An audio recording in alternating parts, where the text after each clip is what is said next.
ole cross a saza hian kan khawvel niakin hunah leilimna ke ang ti Christian lebu number zali somru panga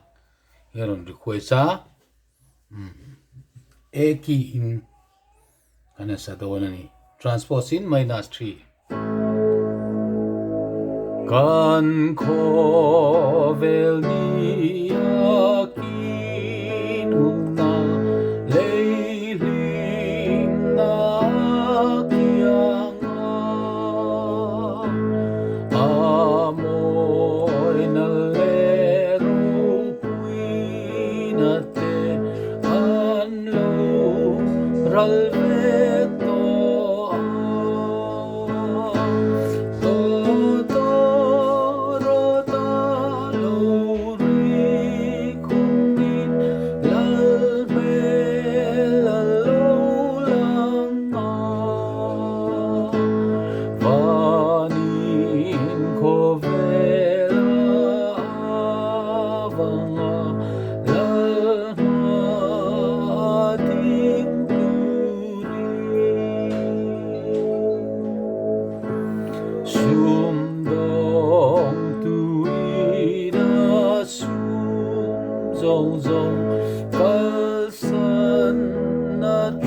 ti khan chang thum kan na sa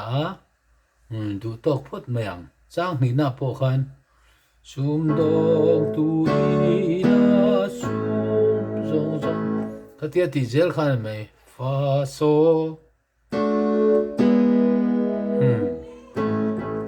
tu thil tu le zai po zong zong vanin khawvel